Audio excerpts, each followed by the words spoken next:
Hey there! Welcome to Professor Purl, a YouTube channel about knitting and other crafts. I'm Nicole and this is episode 14.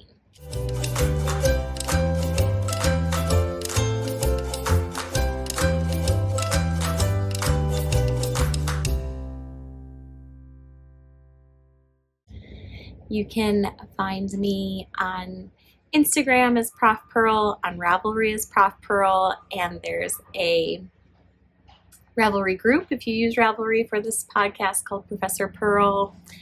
The email is profprlpodcast@gmail.com, and all show notes for things I talk about will be listed below. Like there's an arrow you can click, and I put pretty detailed notes in there.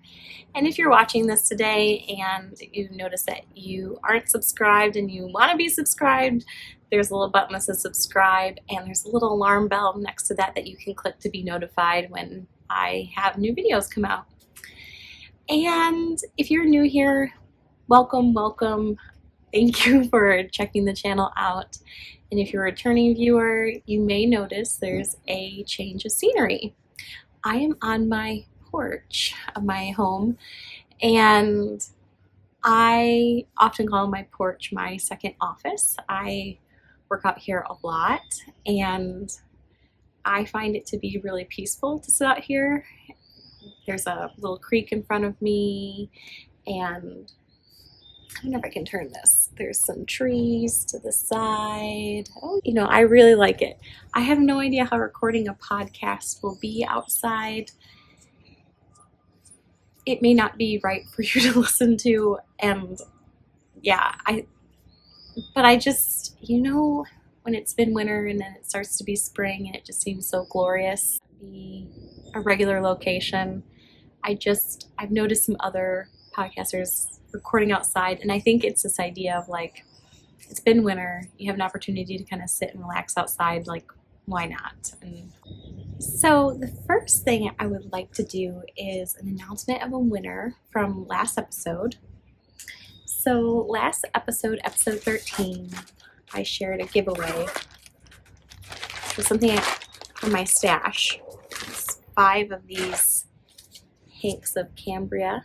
Oh, it kind of matches this. And it is by Barocco. It's 60% alpaca, 20% linen, and 20% lyocell. And I have knit with it, and it creates a really nice drapey fabric.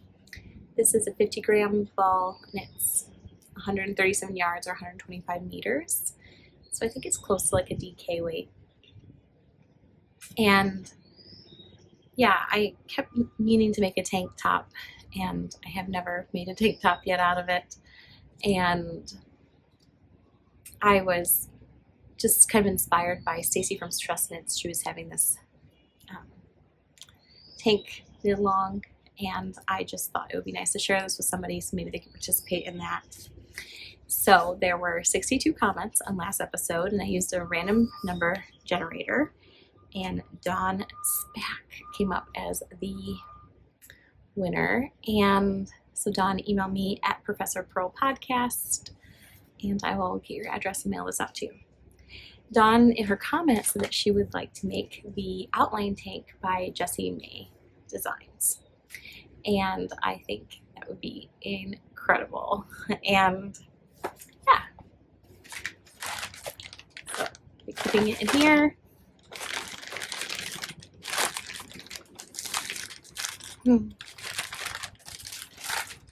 So before I hop into my finished object, I like to share what I'm wearing. Today I'm wearing a t-shirt from one of the yarn stores in Portland, the Starlight Knitting Society. Got it at the Rosa Yarn Crawl. And my earrings are from Jennifer Joy Studios, who is a local maker out here. Where I live, we sometimes have events called First Friday, and makers will sell some of the things they make. Once I bought these earrings at that. And this really awesome cabled sweater I did not make. It is hand knit, but it is a thrifted hand knit sweater. So my friend Andrea is like, I feel like the queen of thrifting. She finds Birkenstocks, thrifting, hand knit sweaters, all kinds of things. So she found this hand knit sweater thrifting a while ago, and it has a label that says hand knit in Donegal, and it's really like a rustic. I've been wearing it as a jacket more than a cardigan. And so anyway, she had it at home and she was spring cleaning, and she kind of put a message out in a group I belong in where she's like, this doesn't fit the way I like, would anybody be interested? And I was interested. And it fits me perfectly, like you can button without, being pulled. And yeah, so I've been wearing this as a jacket, and it's so incredible. So it is currently 52 degrees Fahrenheit here, and it's going to be a high of 63 degrees Fahrenheit. It said 66 a little while ago, but so it must be not getting as warm as they thought today. But it's just like one of those just really delicious days, and I've been trying to spend as much time outside as possible.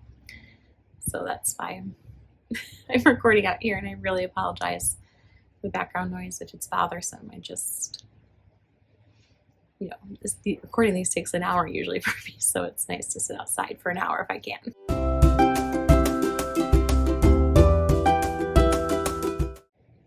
For today, I have one finished object, and if you follow me on Instagram, you may already know what that finished object is, which is, it's the Souffle Tea by Penrose Knits. I've been test knitting this for the past month, and it was actually my very first sweater test knit.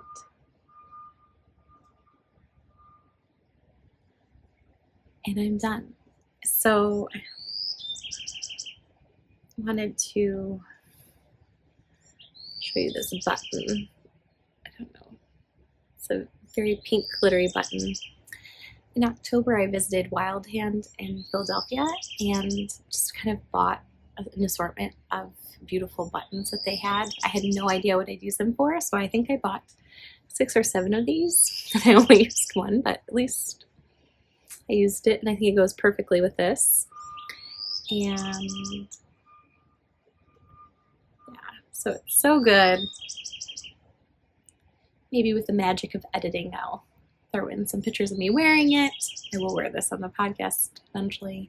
I just want something on my arms right now, like long sleeve, because in the shade it's a little cooler, although I could warm up as I do this. But yeah, so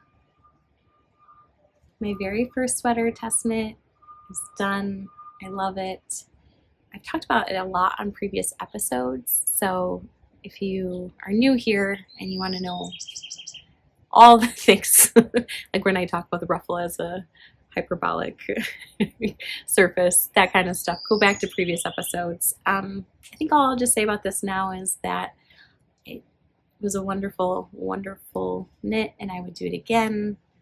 The yarn I used is Murray Wool Goods and Company, and that dyer actually dyes out here in Oregon. I'm not exactly sure where, but it's somewhat local. And the colorway is called Wine Tasting, and I actually got to wear this out in public for the first time, wine tasting. And I'll save my personal things for the end, but I just wanted to share that because I thought that was just really apropos and beautiful that I got to wear the wine tasting souffle out wine tasting. And I love it so much. I will for sure be knitting a long sleeve version of this, like for sure. I don't know when. You'll see why. But it is in my future. There's a lot of mohair left. Like not so much that I could have bought one less skein. Not like I bought the proper amount. The recommended yardage was spot on for me.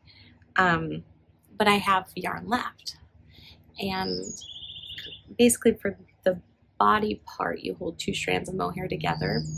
You have 2 separate balls, and so I have a little bit left in one ball and a little bit left in another. And so it's enough to do something with. If you've watched previous episodes, you know that I've knit a mohair sock.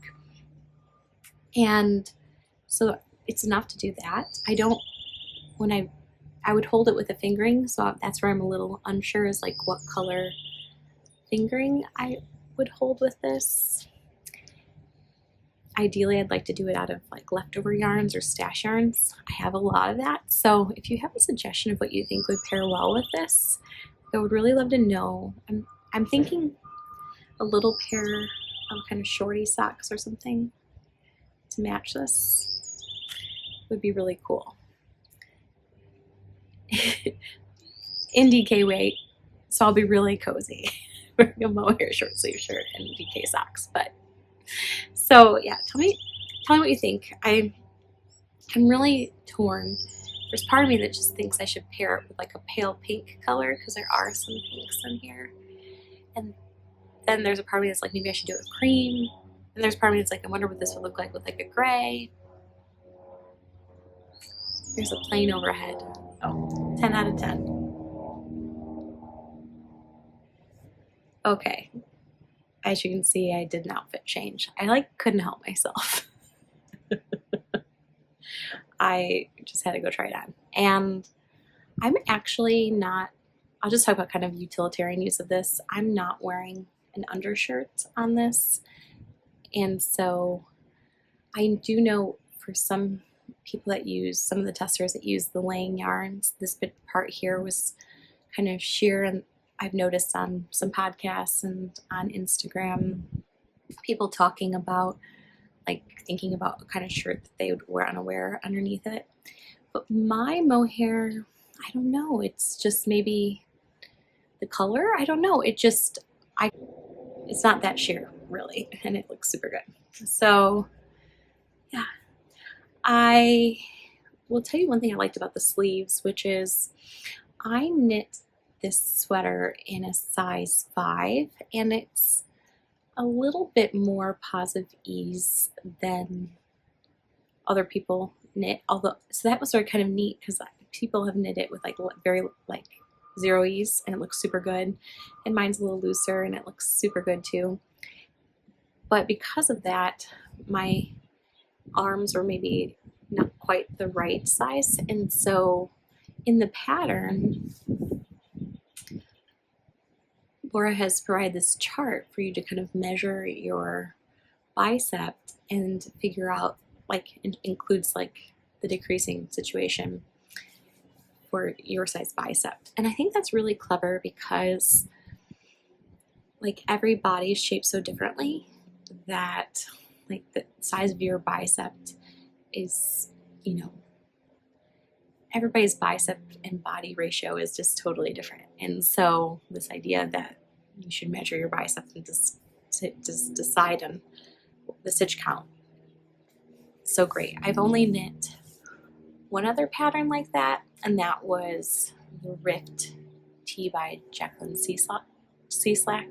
She includes bicep, like all kinds of measurements like that, so you can really make sure that the fit is spot on for your body. All right, so this is my one finished object, but it's really epic. Now with the breeze coming in, I'm wishing I left the cardigan on, but I was like staring at the souffle and I literally couldn't not put it on.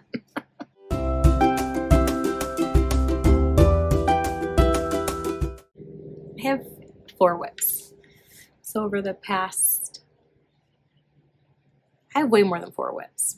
These 4 whips are things that I have worked on since I last recorded. Okay, I'll start with the one I've worked on the most. I bought this bag at the Rosa Yarn Crawl. His Sip Sip Knit. I have a Sip Sip Knit segment, so it just makes me so happy every time I see it. Little cork bottom. I'm thinking this isn't necessarily a sweater size bag. This is probably like a really nice shawl size bag because I really scrunch my sweater in here, but that's fine. So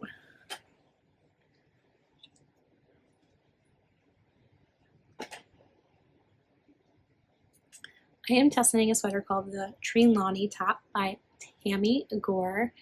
Last episode I showed my progress, and I was probably like very top of the color work. So since I last recorded, I finished the color work, I split for sleeves, and I'm cruising on the body. How amazing is that?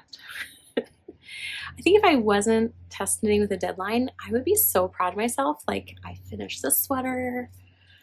I'm really chugging along on a fingering weight sweater, super great.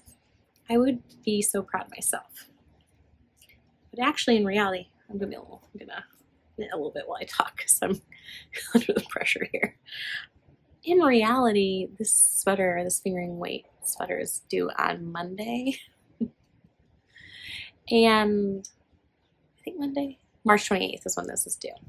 It's feasible for me to get done. I have a couple inches left on the body and 2 short sleeves to do.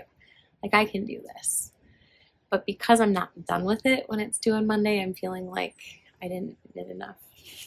I was knitting on other things in addition to this, and so Kyle said to me, "Don't you have a test knit due soon? Like, shouldn't you be working on your test knit?" It's like, you're right. I'm just sort of to the part where it's just stockinette and a little bit boring, and I really like to have to think a little bit, which is usually what I like about a colorwork sweater, is that the first part of it is really like charts, thinking a little bit, interesting, and then it's like easy TV knitting. And so you can really kind of pair your knitting where you have one interesting thing going and one kind of mindless thing going, the stockinette. But when you're in test knitting, like, you don't get to choose when you're working on your stockinette. Like, you just need to be working on your stockinette. So I think the other thing is that I knit the yoke really slow for me. I normally cruise through yokes, and I'm going to give you 3 reasons why I cruise through the yoke kind of slowly.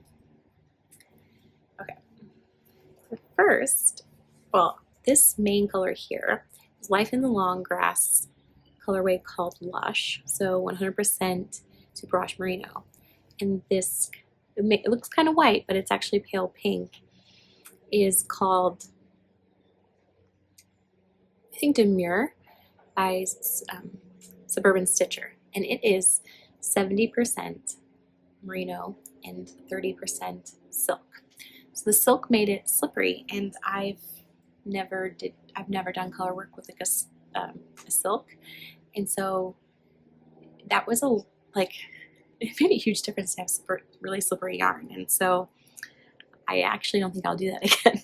It turned out great and it looks super good, but I just don't think I will use a silk.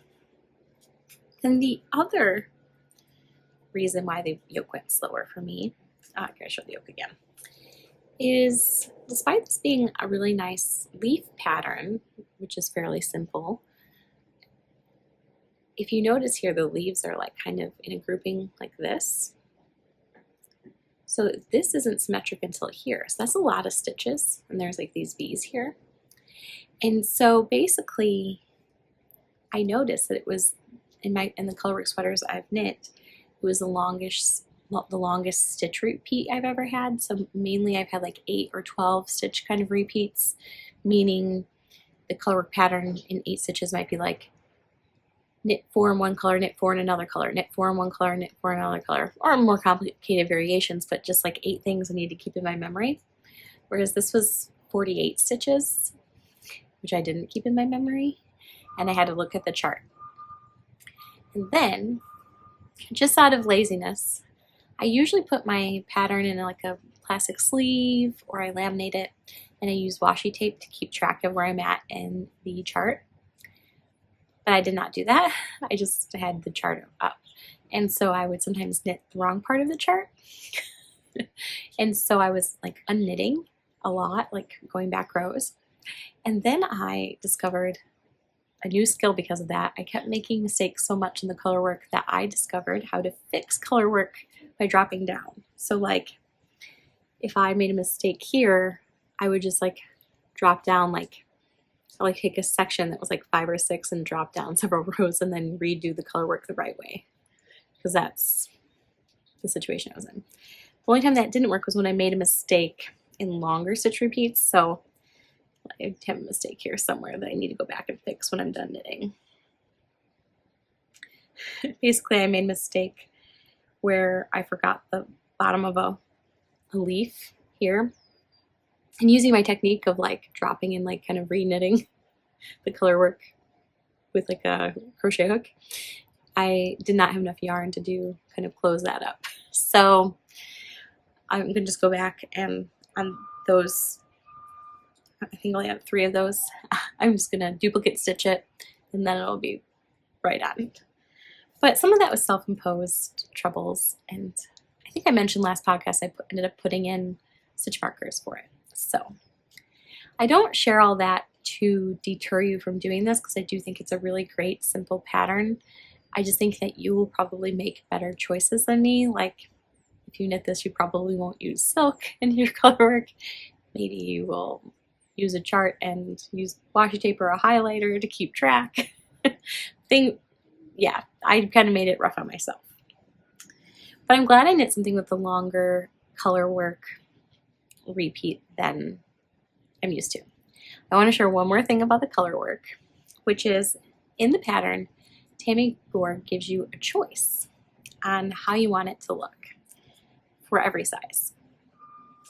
And so you could have this be an asymmetric pattern or symmetric. So you can see that there's these groupings of 3 leaves and then there's these V's. So I did it so that the V is right centered. You could do it so that this grouping of leaves is centered. And I will share why I didn't do it with the grouping of leaves centered. Because it would make these V's here pointing here and here. Like, I don't know if you get what I'm saying, but I just didn't want like kind of what looks sort of like an arrow pointing down there. So I don't know. Anyway, I like how I did it and I think it looks, I don't know, I really like it a lot. Like I love these colors, and while a fingering weight sweater is not something I usually knit in 4 weeks, here it is. I'm doing a thing. I mean, it's short sleeve, so it's not even like really a sweater, but I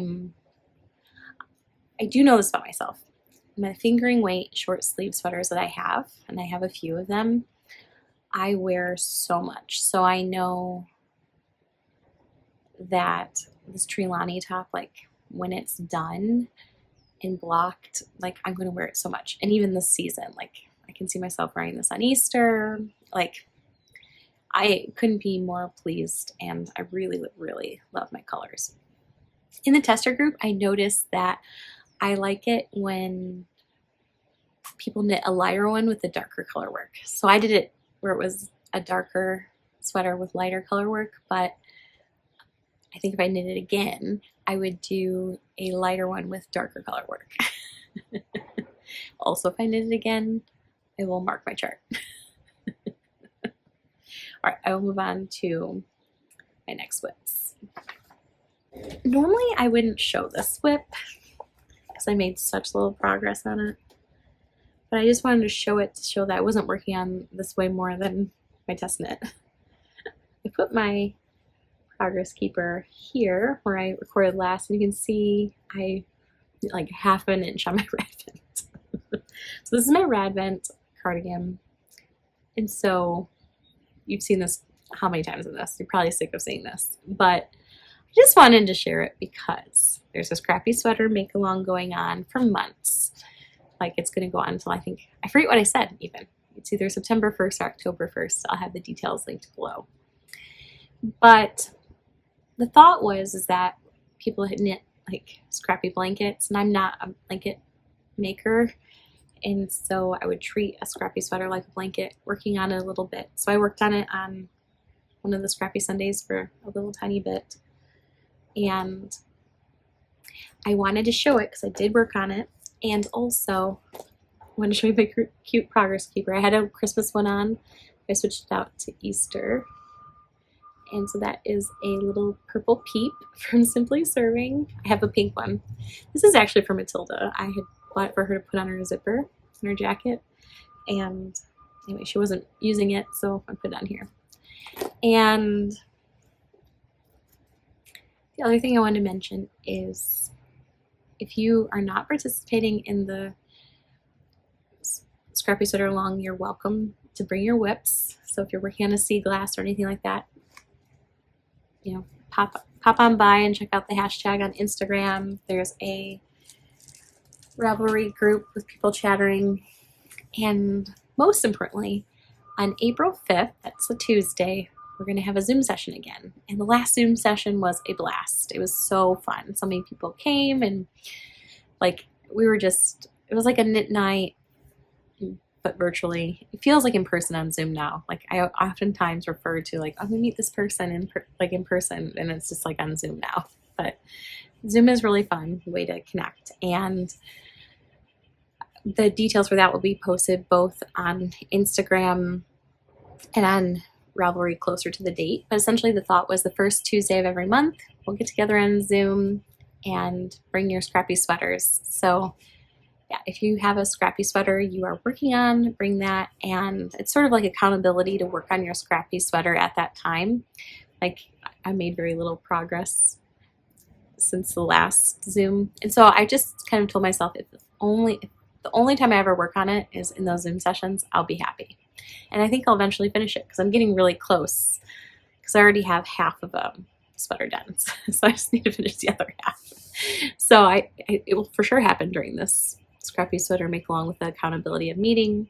I also really want to cast on a sea glass and also a V-back tee. I know I've said that so many times, but once these test knits are done, I will do that.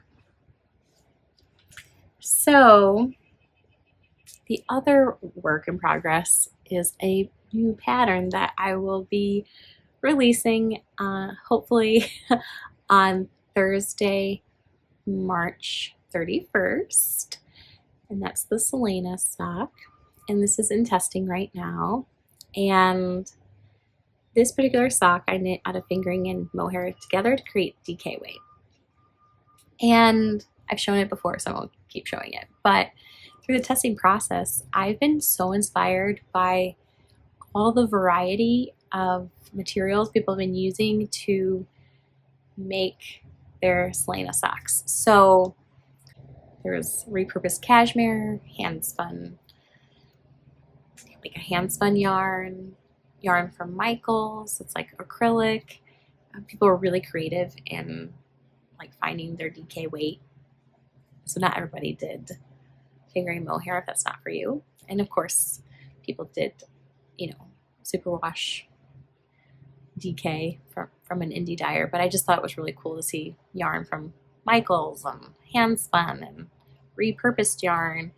And so I would really encourage you, if you're interested in seeing them and you use Instagram, you can maybe you know this, but if you don't, I only found this out a few years ago, you can search hashtags and then follow hashtags. So Elena Socks is the hashtag, so you can put that in Instagram, and if you look, then you can see anybody who's posted about Elena Socks using that hashtag.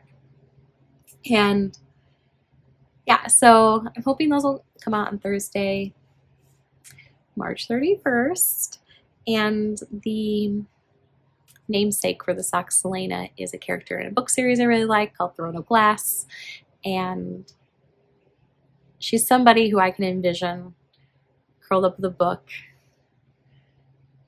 who would really appreciate a pair of luxurious cozy socks. So that's sort of the inspiration for the name. This is Nicole, who's already recorded the podcast but realized that I forgot to ask you a question that's really important to me, which is for the Elena socks.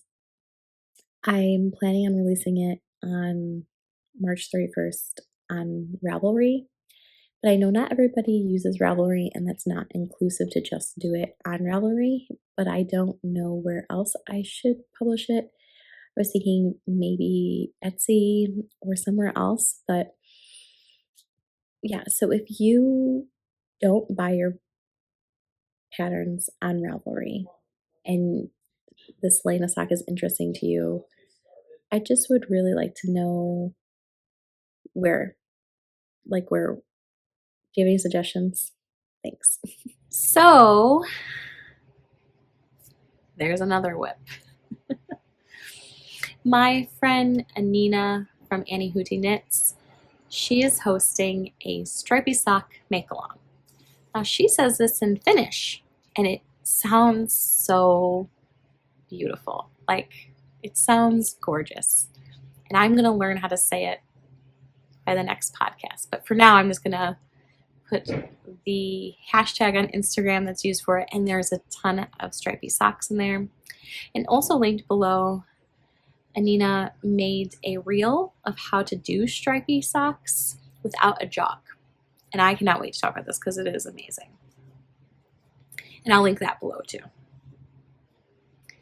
So, Anna from Zebra Yarns and I met up last week with our daughters. I'll talk about that in the personal section. But I brought some yarn from Explorer Knits. You know, she even gave me the labels. She's like, since you're a podcaster, I'll give you the labels. And I don't have the labels in here. And so I brought this yarn from Explorer Knits. And I don't even remember the name of it. It was something about sour, like whiskey sour. It's probably not whiskey sour. Sour barrel, something like this. I'll put it here. But it is a very tonal purple with like so many layers. There's a lot of layers in here. Like purples, darks. There's some pinks in there. And then Anna brought this beautiful pink called Palmer. I think Palmer yarn. I will get it and put it here in the colorway name. It's a pale pink with like very light speckles on it. And it's beautiful. Look at these together. It's so good. I couldn't wait to cast these on. So after we hung out, I had test knits. Yes, I did. I have a Scrappy sweater, and I cast on another pair of socks. And before I show them to you, I just want to say this. I am a 9-inch circular sock knitter, like through and through. In my humble opinion, 9-inch Chaogu needles are like the way to knit socks. But I also enjoy trying other things. Like I will knit a sock in double points, I'll knit a sock in magic loop, I'll knit a sock with high flyers. Like I like trying things, and I don't dislike any of them. I just love the 9-inch. It's been a while since I've knit a pair on double pointed needles. And I think my gauge must be really loose on double points because these socks look so wide. And I usually knit on a size 0. I'm a very loose knitter, so that's, I usually do 64 stitches. These things look wide. I want to persevere despite knowing that they look really wide. And if they end up being a very loose sock, I'll just treat them like a boot sock or a slipper sock around my house. Like, I'll still use them. They just won't be like a sock I would wear out like hiking or to work or something. But they're really wide. Anyway, but I wanted to try some new needles. I had never tried the Addy Flip Sticks, and I think they're really cool. So basically one side's super sharp and one side is dull. And so here's what happens. I don't know if this happens to you. Sometimes needles are so sharp that they hurt your fingers when you're knitting. I find that with the Haya sharps, and they will hurt. That was I think even with the Flexi Flips, I found them to be like too sharp. And so I love the idea that like I could knit so that this side, the blunt end faces, and then when I'm knitting with this needle, the sharp end goes in. So cool. Loved it. So it was worth me trying these on a double point. Double DPNs. And I have my other Peep stitch marker in there. And I did 20 rows of twisted rib and basically three rows before I switch colors. And so I'm using Anina's reel. as a way to create a jogless stripe. So this is what I can't wait about because it's kind of mathy to talk about. So the reason why you get a jog in your stripes when you're knitting, a jog means that as you are knitting them, like the stripes won't line up perfectly. It'll be kind of off a little bit. And that's actually what I would normally do, and it wouldn't bother me. And if someone gifted me a pair that had a jog, I'd be like, awesome. I don't care. And I really don't care if my stripes have a jog in them. But I kind of had saw that Anita had made this reel that went viral, and I was like, might as well try it. Why not? It's fun to learn new things. And so the reason why there's a jog in your stripes is because when you're knitting is all helical. That's always like really funny to me too. Just sometimes my math jokes aren't that funny, but like the whole like when people say they're doing helical knitting to like alternate yarns, like it's all helical knitting. Like everything we do in knitting is helical. Like, and so that makes it like kind of a not appropriate name because knitting is helical. Like you're like, it's not like you knit a row and then there's suddenly an isolated row that you're like stacking on top and then you're stacking on top. The whole thing is a helix. It's like going around and around like this. Okay. Like, so all knitting is helical. And because it's helical, when you just enter your yarn in, it's going to be off and it's going to create a jog. There's nothing you can do about it. Like it's the nature of knitting. It's not that you're knitting incorrectly, but there is something you can do with it. Like what you can do in this helix is create like a rift or a shift in the helix. And so essentially what Anita's reel does is you're knitting a helix and you come along and she's like, nope, we're going to pull this part of the helix up. Nope, we're going to pull this part of the helix up. And so her way of doing it is really similar. If you've ever done like a lifted increase or a lifted decrease, it's really, that's what it is. And simple, but so cool. And let me see if I can see where I'm doing my lifted increases so you can see.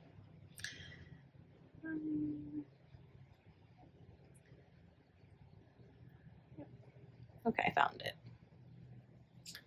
So I started not doing it, so you can kind of see that there's a little jog there. And then right here is where I started my lifted, where I did the technique to make the jog. So I did a kind of a lifted stitch, I guess. So anyway, I'm keeping this in the bag that I thought it would be sweet since these are friendship stripy socks to keep it in the bag that Anna gave me. So this is the bag she gave me that it's kind of sparkly in the bottom and there's these like little knit stitches. It's made, oh, I can see this.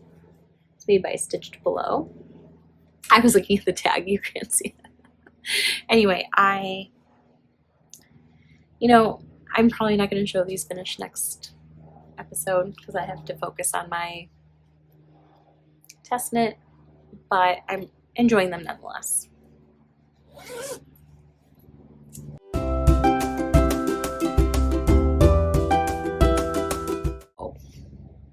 Let's talk about dream knitting. I'm a dreamer. I would say most of my knitting time is like dreaming about other knitting. Like while I'm knitting something, I'm like enjoying it, but I'm also thinking about what I want to do next. Are you like that? Do you always want to think about what you're making next? And actually everything that I talk about that I want to make, it's really unrealistic in general, but I kind of don't care that it's unrealistic. So yeah, I mean, there's all these scrappy sweaters. It's probably not realistic that I'm going to knit all these different scrappy sweaters by October, but I would like to knit a scrappy sweater by October, and not necessarily the Rad Vent, another one, because I think I'm going to Rhinebeck with my friend Eloise. Like, obviously we haven't bought tickets yet. I don't think they're on sale till June, but like we're making plans. I've never been, and it's like going to be a big trip, right? Because we live on the West Coast and Rhinebeck's on the East Coast of the United States. And yeah, so I think it would be, part of me wants to wear this on one of the days of Rhinebeck. Like, a souffle. But then the other part of me thinks maybe you're there more than one day and you can wear another. You wear multiple knits. I think it'd be really cool to wear a Scrappy sweater because it's super unique, like a piece of art. So I don't know if you've been to Rhinebeck, if you're going to Rhinebeck, please comment below and tell me all the things. Like I don't know what I know. Or don't even comment below, direct message me, give me advice. I've been watching Rhinebeck vlogs and things like that to kind of get a sense, but I guess I'm making it official here because I'm saying it here. But I mean, it's not official, but it's like, we're talking. Okay, so part of dream knitting was me putting out there that I need a Rhinebeck sweater. What should that be? Is anybody else going to Rhinebeck? Let me know. My other dream knitting is going to be something that I actually am going to do because I signed up for another test knit. Well, okay, first of all, I applied for another test knit, and it's the cousin to this souffle. It's the chunky souffle. And I was a little nervous applying for the test knit because I was thinking I've already knit this souffle. I wasn't expecting to be selected again because, maybe somebody else should have a chance, or I don't know. Do you know what I'm saying? I was nervous. And Caleb from All Things Caleb on Instagram, we were messaging, and Caleb said, just apply, and if it's meant to be, it's meant to be. And Caleb was right. It's meant to be. So I'm test knitting the chunky souffle. Look at that. She's so cute. The last picture, she was really sassy and had hoops on too, I think. And I was I'm going to buy myself a pair of hoops to wear with this. I don't know if I can pull off that sass, but I love it. Okay, so I'm thrilled. I'm just so thrilled. And when I was making this souffle, I was envious of everybody that did a solid one, and Lucy from This Nanny Knits. Go check out. I'm sure you've checked out her podcast, but if you haven't, you should. And she has a hot pink souffle. It's everything. It is hot pink neon souffles. Yes. And so this one's going to be a solid neon color. And it's designed in Drops Wish, which, let me know if you live in the US, if you know of a place to access Drops Wish at easily. I would love to know, because that yarn, people are sharing it in the test knit group. Looks amazing. I had a hard time finding it. That being said, I often knit in a lot of hand-dyed yarn, which is expensive and not necessarily budget friendly. And so I thought I would try something new. And so I was really excited, and I thought, I'm going to go on Knit Picks, and I'm going to try to find a comparable yarn. And so I ordered some yarn in Wonder Fluff. It's called Wonder Fluff yarn. And for my size, I don't remember how many balls I had to buy. Maybe 6 or 7. But it's not that expensive, so it actually made it a pretty affordable sweater in Wonder Fluff. The question will be, will Wonder Fluff be a good equivalent to this yarn? It looks like it may be, but it also looks like it may not be. I'm anxiously awaiting. So here's why it looks like it may be. So Drops Wish is listed at 76 yards per 50 grams. This was a very equivalent yardage, I think, on Knit Picks that was listed. Drops Wish is made out of alpaca, cotton, and wool, which are all natural fibers, which is, in my mind, better. But Knit Picks is similar. It's made out of wool and alpaca, but basically the Wish has a cotton tube that it blows the wool and the alpaca in, and the Knit Picks Wonder Fluff, instead of that cotton tube, it does a nylon tube. And so, anyway, I don't know how this is going to work out. I was doing fine. I was thinking it was a perfect yarn substitute when I purchased it, and I was feeling very confident. And then I decided, I don't know why, retrospectively, maybe I should read some reviews about this yarn. And a lot of people like commented that it shouldn't have been listed as a bulky yarn. It should have instead be listed as a worsted weight yarn, and that made me go, ooh. So my plan is, when it gets here, swatch immediately, and if it doesn't work out, I will either try to hold it with a mohair to thicken it up, or I'll hold it double. But if I have to do that, it doesn't make it that budget friendly anymore, and I should have just got the Wish internationally.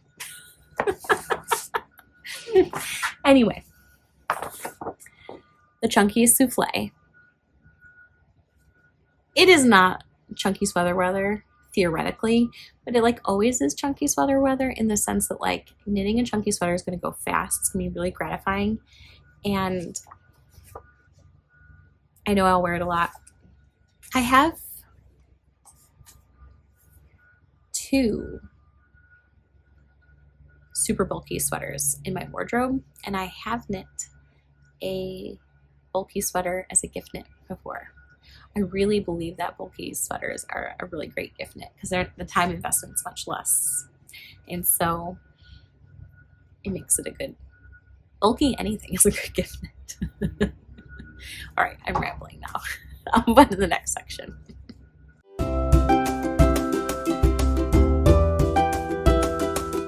So this section is the professor's pearls.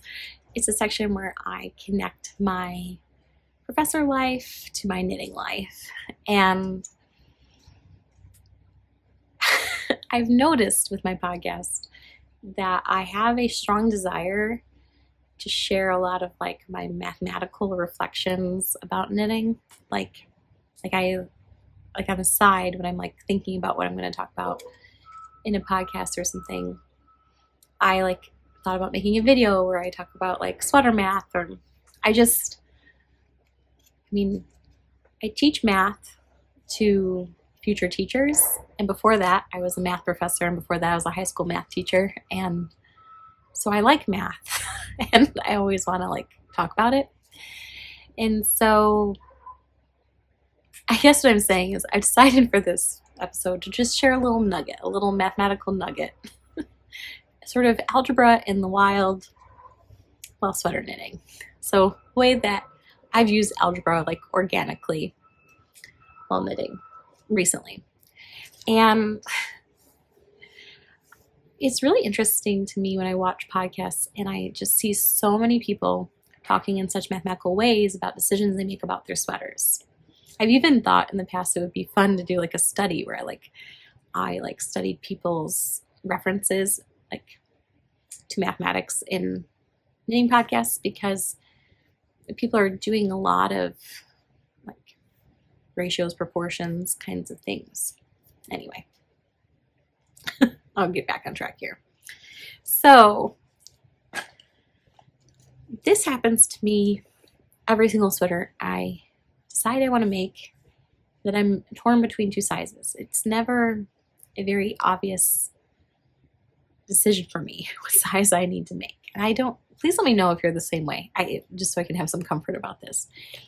I conjecture that either that's just how sweater patterns are made, or B, just my body type is like a little bit larger for one size and then like a little bit smaller for another size. So it makes me sort of like always in between. And I'm always just like wrestling with what size to do.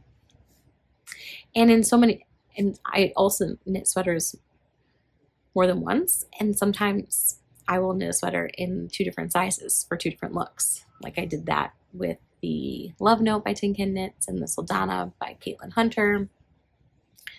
I test knit this in a size 5, and then the chunky I'm test knitting in a size 4. So I definitely will fit into more than one size. So when I signed up to do the Trelawney test knit for Tammy 4, I was in a similar situation where I was like the size 3 could work or the size 4 could work.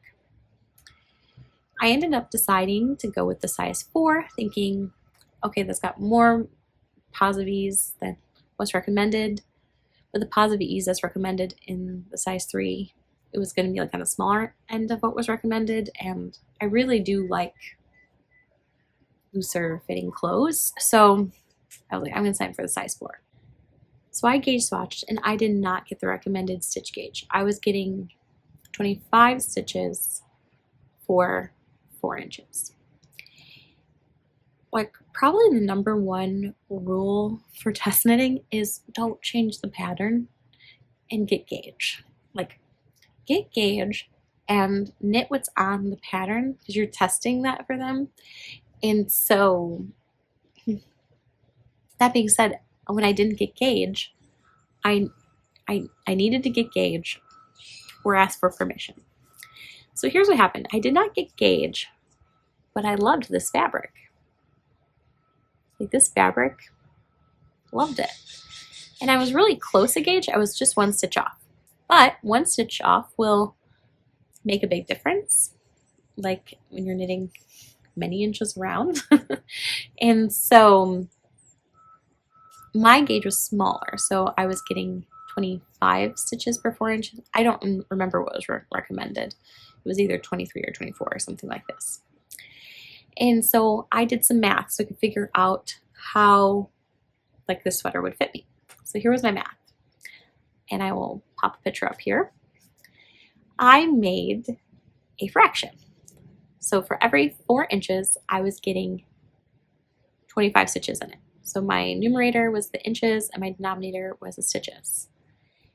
And then I looked at my size that I was knitting, which is the size 4, and I was looking to see what are the body stitches around. And in the pattern, it said I would be knitting 276 stitches in the body around. So I created a formula, essentially, that says 4 inches over 25 stitches. Like, that's what I got my gauge swatch. So if that proportion was equal to X over 276. So the 276 stitches is like the body stitches. So the X represented how many inches I should theoretically get in the circumference of my body. And so I solved for X. So I did that. If you're familiar with algebra, like, you can do a procedure here where it's 276 times 4, divide by 25. And then X was 44.16. So that means that, like, this body part would end up being 44.16 inches, which is smaller than what the pattern said for size 4, but larger than size 3. So for me, it would be exactly what I was looking for. And so it was like, kind of like, you shouldn't change the pattern, like, it's there for a reason, but also this change would help me. And so I just sent a little message and asked, is it okay that I didn't get gauge because of this? And it was approved. And I've tried that sweater on so many times, and it is the absolute perfect fit. So I did a size, technically, this is a math joke, a size 3.5. I'm sorry. Anyway, I will do that kind of little algebra, like that very basic, like, little algebra, frequently with my sweater knitting. And I suspect that you do too without knowing it. Like, maybe you don't write it as a formal, like, proportion like I did. But I've heard people talk this way, like, the words that they say to figure out, like, they're doing algebra with their sweater knitting. And I just think that's really cool, the ways that math, like, organically comes up in our crafting. I mean, I think it's so obvious that math is a part of quilting, right? Like, I don't quilt, but I mean, it looks like you're putting all these pieces together. Like, there's a lot of math and sewing, like, but I think people sometimes think that there's not a lot of math in knitting. And I've even heard different podcasters sometimes say, like, on an Instagram live, I've heard it once, on a podcast I was watching recently, I heard it once, where people say, I don't like math. But math is a tool to make your garments fit really good. So I love math. Anyway, I hope you're still here. So, so math trauma is real for people, and so I hope that this segment didn't make you run. I hope you're still here. I hope you enjoyed it.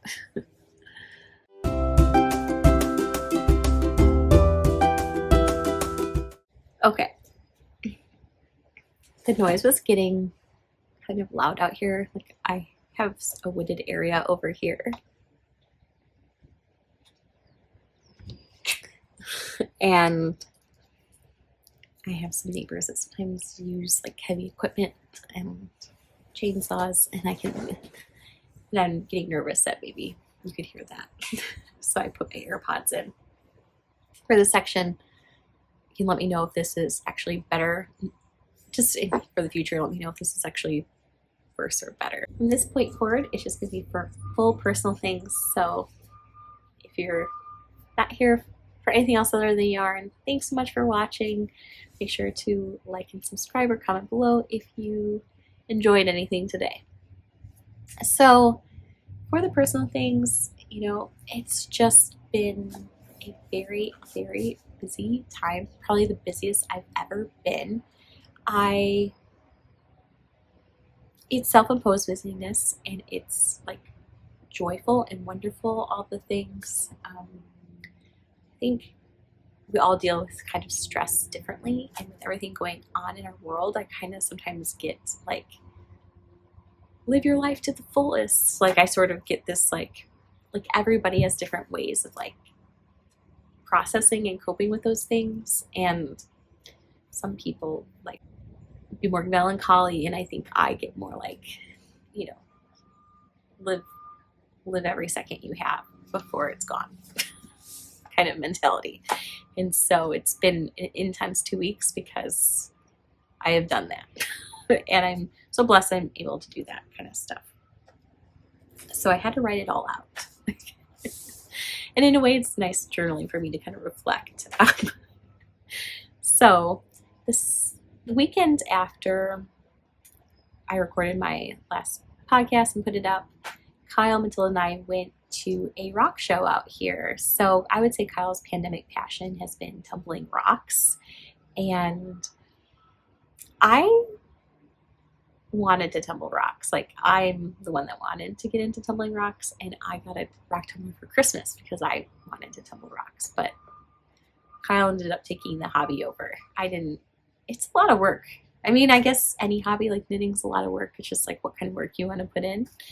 And so he's the rock tumbler. We both like to like go looking for rocks and things like this. We've never been to a rock show, like with rock collectors and things like that. And apparently you could buy rocks at a rock show. Didn't know that. We're just new to this. So it was kind of fun to see other people that have like a nerdy hobby, like collecting rocks. And Matilda enjoyed it. And she got a free rock. She got to pick out a free rock. And shortly after that, I hung out with Anna from Zebra Yarns and her daughter. So Matilda and I hung out with Anna and her daughter. Anna's daughter is nearly the same age as Matilda. I mean, they're both 4, and they are just such a fun age. And so we took them to a children's museum, and we spent the entire day there, like to the point that like I come home and I'm like drained. Actually, Anna and her daughter ended up leaving to go home. Like, they were there most of the day too. We like closed it down. We were going to every single room, doing every single thing more than once. And I think it's because we live farther away, and so it's just like we need to soak it up. It was so fun. And when we were there, that is when Anna and I each brought our skein yarn that we split. So she split her yarn into 2 50-gram skeins and split my yarn into 2 50-gram skeins. So we each got a 50-gram skein to do these stripy socks.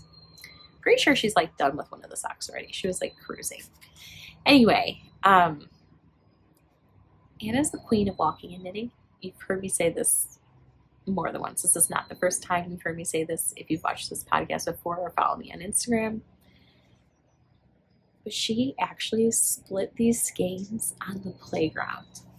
Like, I was dying. This was like the funniest thing to me.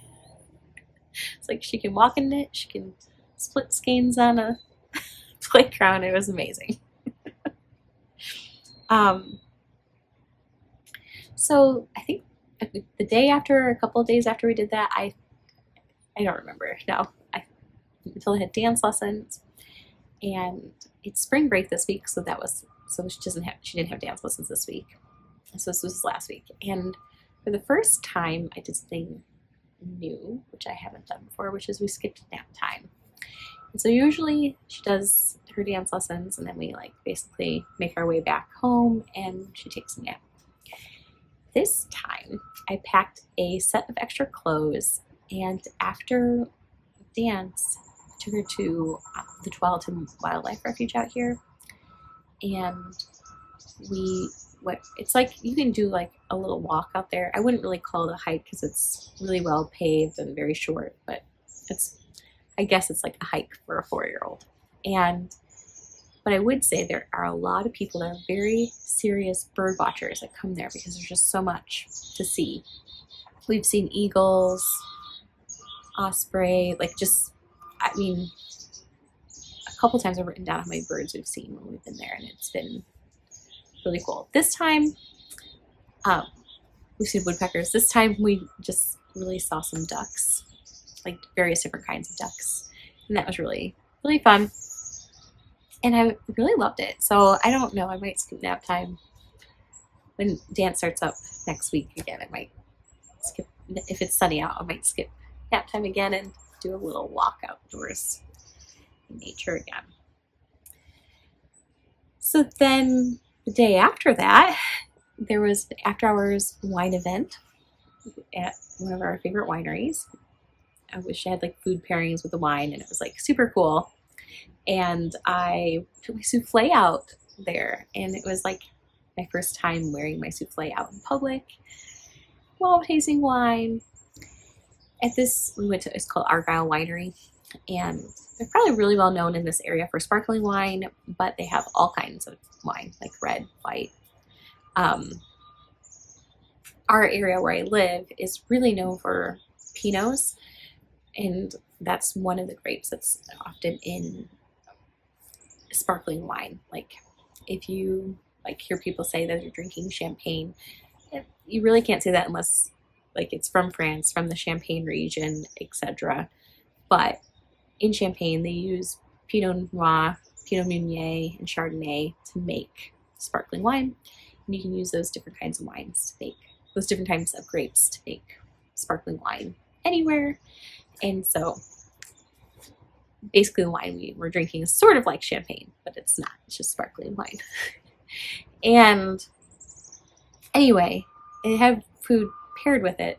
And, of course, it's sort of like, the fancy food, like, salmon tartare. And I'd like to have Matilda try that stuff because I think it's fun. So I bring her a little thing of salmon tartare, and she was like, yummy. And I was thinking, yummy. Wow, okay, all right. And I realized there's a little tiny dollop of sour cream on the top. And Matilda is a sour cream girl. Honestly, you could give her a tub of sour cream with a spoon, and she would eat it. So here I was like, oh, my daughter likes salmon tartare. Nope, sour cream. Okay. Then, like I said, spring break this week, and where I live in Oregon is really different from where I used to live. Where I used to live, spring break was scattered across the springish time. And so just because one school is on spring break doesn't mean another school is on spring break, etc. Here in Oregon, it's all the schools take spring break at the same time, and everything shuts down. So there's she had no violin lessons, no swim lessons, no dance lessons. When you go anywhere, it's super busy because everybody's off, everybody's outside. So she had her last swim lesson last week, and then this week's off, and she resumed swim next week. Now, why am I sharing that? Because I'm just pushing it with the busyness. So on Friday, I take her to her swim lessons. And when her swim lessons get over, and they're in the evening, I had to bring her home, quickly feed her, get her dressed, and then we took her to the Oregon Symphony. But it was the mood I was in. We were just doing all the things. So we went to the Oregon Symphony. They had a special event. Basically, at my university, partners with a family in this town, and they actually donate the symphony to employees at my university. So we got to go for free, which is amazing and a huge blessing. And each employee gets 2 tickets. With Matilda, it was 3. And so I just like contacted some people, or like, are you not planning on going? Would you share your ticket? And so Matilda got to go with me. And what they were playing was a special birthday celebration of John Williams. And John Williams, if you're not familiar, is a composer who composes sort of like very famous pieces that you've probably heard of, like the Jaws theme song, like he's done that. Harry Potter. I almost like don't want to say this in my podcast, but I've never seen Star Wars. I feel like my people like Star Wars, but I've never seen it. But John Williams composed the Star Wars songs. Yeah, so what else? Schindler's List. It was just quite a medley of different pieces to celebrate him.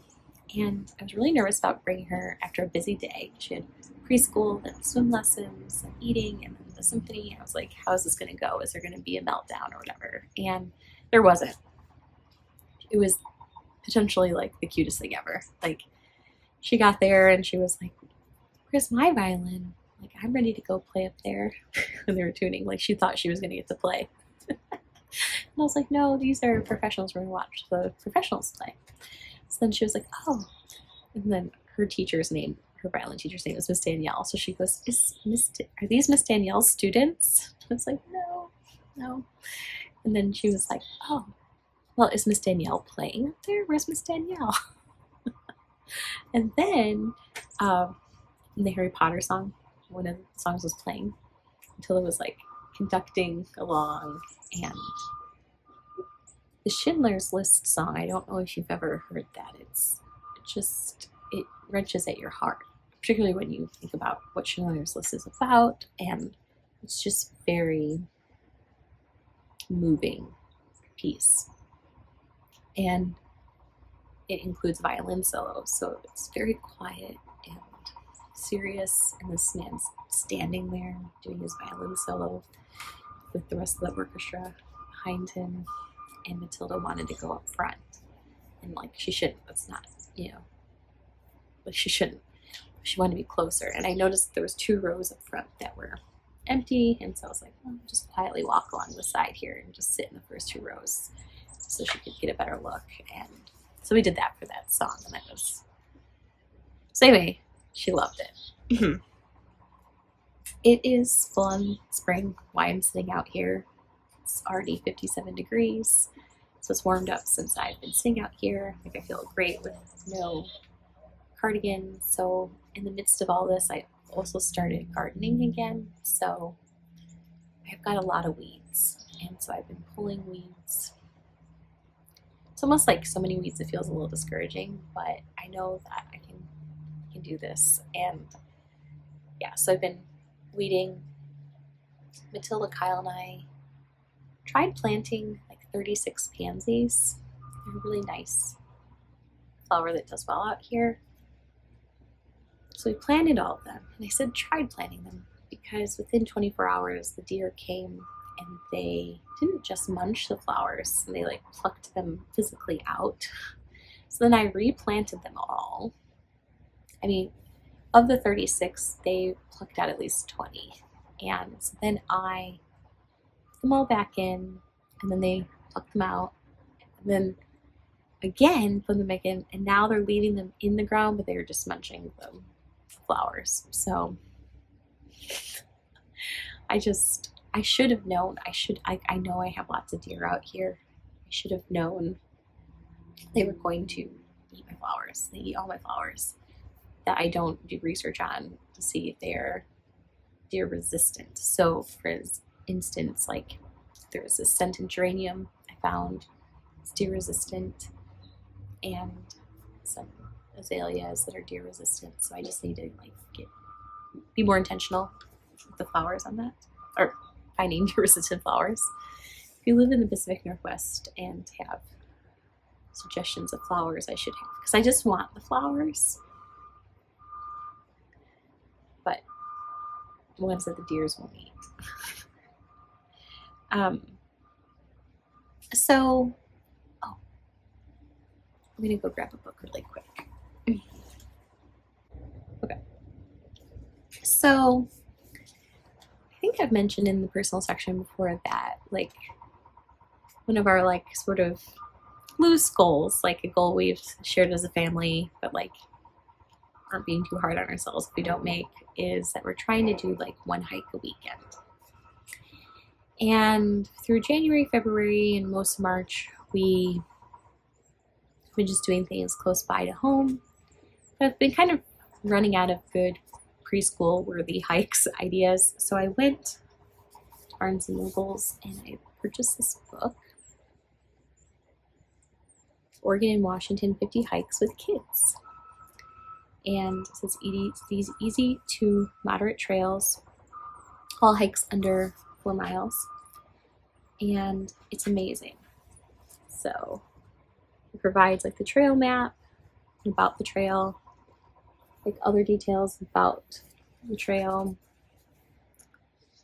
Like this one that we did this on Saturday. Majestic Falls, it says it's a lollipop loop, 1.6 miles, only 291 feet in elevation gain. And then the cool thing is it came with, all the hikes in here come with like a scavenger hunt. So when you are out on the hike, you can try to find these things. Now I didn't want to have to carry this book, so I just took a picture of it. And we were able to find everything but the dogwood. We didn't find that. So the red twig dogwood. I don't know if we would have tried that hike. It's was quite a ways from us. Like it's in Lebanon, Oregon. So I think it took us like an hour and a half to drive to there. Or maybe it's Salem, Oregon. I don't know. But it was sort of in the middle of nowhere, and we would never have known about it or like without this book. And so we decided to just kind of try it. Why not? So we were in the car for like 3 hours of driving for this like essentially a 2-mile hike, but it was really epic because it was like almost a 2-mile hike with a lot of, going up stairs and like kind of rocky stairs, like, and there was several different waterfalls. It was really beautiful. And Matilda did the whole thing, and then at the end of it, she was like, I want to do it again. I want to do another loop. And she just really had a really good time there. And it was just so much good sensory. It was lots of trees, beautiful rocks, moss, waterfalls. It's technically a temperate rainforest in Oregon. And so it was really, really fun time. So we did that on Sunday. So I got a lot of car knitting done on my Trelawney top, which was really nice. And so there's more. Didn't stop there. Yesterday I took Matilda to the zoo and we had an amazing time. It was really busy because of spring break. I guess I forgot that it was spring break. And if you live in the area, let me know if the zoo is always this busy on spring break. I think I realized that I've never gone to the zoo on spring break before. It was like a lot of crowd, but I didn't regret it because I can't tell you how many times I've been to the zoo. The porcupines are never out. And the porcupines were out yesterday, so that was really cool. And ours has 2 polar bears, Amelia and Nora. And Nora, we got to see her swimming and playing. And they have African wild dogs, which Until and I have been watching a lot of YouTube videos about them. They're really, really neat dogs. They're just, and they're beautiful to listen to. Like they sound almost sounds like bells. And so a really neat thing happened, which she was like looking at them, and I don't know, they were kind of running around in a line, and they started running like towards Matilda. Like there was like, it's a glass wall, but they like ran towards her like all in this line, and it was just really cool. That's 2 weeks. And like, I'm not even sharing everything because that would be ridiculous because I'm already oversharing. This personal section is super long. So I guess what I'm saying is I've been really busy. I'm blessed to be able to do these things, and I'm like literally not complaining. I do think that I'm gonna like slow it down a little bit here though. Like I said, I think we all cope differently, and one of the ways I cope with stress or being worried about things is just by making myself be really busy. That's just like who I am. And I think it's who I've always been too. Like as a student, like I would just sign up for more activities. And so, yeah, we've been busy, but it's been really fun. And we're spending time together, which is awesome. And I'm gonna say that's it, like because I shared a lot there, so that's it for real. And thank you so much for watching today. I really appreciate the community that's here. I'd love to know if you're interested in joining along on this Scrappy sweater along. Like, it's not too late to come. This is going on for a long time, and there is this hashtag for that, sweater along, and so you can follow that and see other people's scrappy sweaters. There's been a few posts over there, and I'd love to see more. I'd love to see more people's scrappy sweaters. And yeah, so see you in 2 weeks. Thanks so much for watching. Bye.